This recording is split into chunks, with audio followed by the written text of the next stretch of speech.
विश्वामित्र जी सब कुछ कर सकते थे, पर उन्हें पता है कि राम जी का अवतार हो गया है, अब दुष्टों का दमन करना राम जी का काम है, हम क्यों अपने हाथ खराब करें।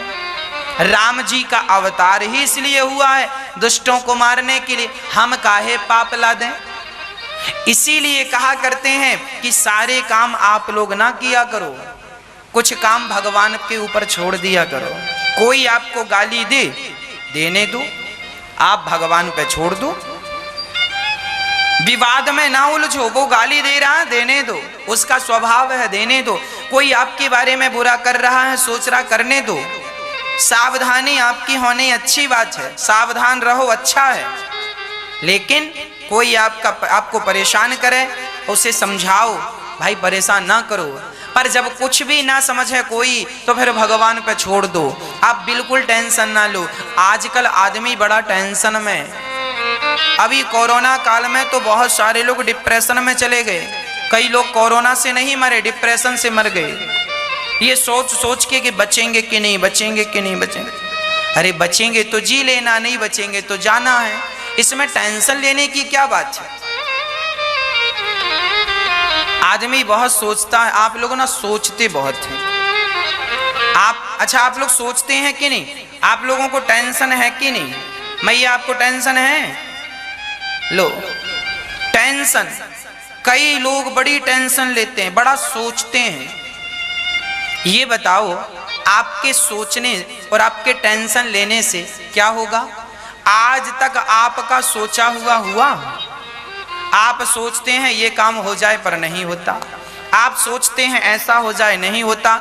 इसका मतलब यही है कि हमारे सोचने से कुछ नहीं होता, होना वही है, हुई है सोई जो राम रचि रखा, होना वही है जो परमात्मा को मंजूर है। इसीलिए तुम सोच करके ना अपना दिमाग खराब ना करो, तुम भगवान का चिंतन करो और हैप्पी खुश रहो, हर हाल में प्रसन्न रहा करो, हाँ हर हाल में रोया ना करो।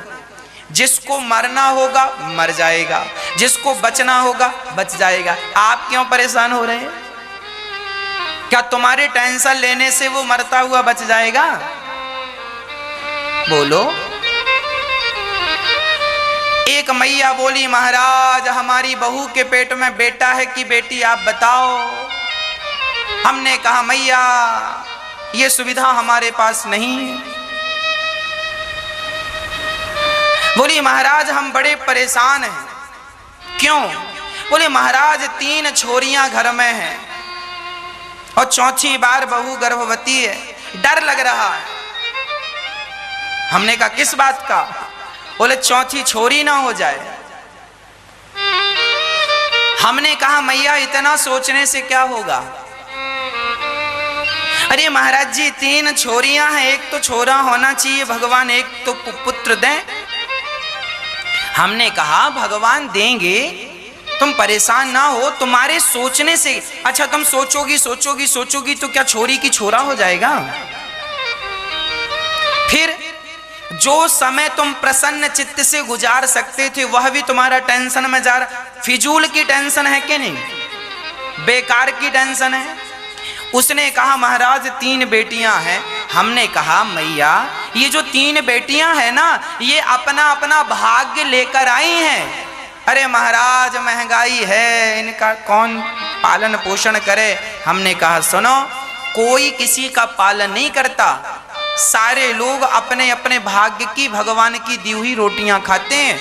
ये सब कहने की बातें हैं कि बाप बेटी का पालन करता है, बाप बेटे का पालन करता है, बाप इसे खिलाता है, ये खिला ना, कोई किसी को नहीं खिलाता, सबको खिलाने वाले भगवान हैं और हम सब भगवान की संतान हैं। ये बेटियां, इन बेटियों के असली बाप तुम नहीं हो, इन बेटियों की असली माता तुम नहीं हो, इन बेटियों की माता, इन बेटियों का पिता तो भगवान है।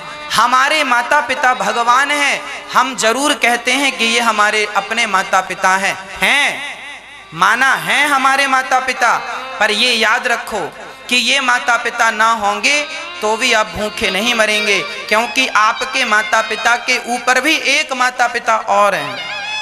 त्वमेव माता च पिता त्वमेव, मात पिता तुम मेरे, शरण गहूं किसकी, तुम बिन और न दूजा। आस करूं किसकी। ये कितने बच्चे हमारे भारत में ऐसे हैं जिनके माँ, बच्चा पैदा होते ही माँ मर जाती है, बच्चा पैदा होते ही बाप मर जाता है, माता पिता दोनों मर गए, फिर भी बच्चे का पालन हो गया कि नहीं। हाँ, थोड़ा सा कष्ट मिल सकता है उसे, पर देखो पालन तो सबका हो जाता। इसका अर्थ यही हुआ, निष्कर्ष यही निकला कि सबके पालनहार भगवान है, वही कहीं ना कहीं से किसी ना किसी को माध्यम बनाकर वो किसी के द्वारा किसी का पेट भरवा देते हैं, है ना। एक जंगल में एक आदमी भूखा मर रहा था, प्राण निकलने की स्थिति थी, बड़ा भूखा था।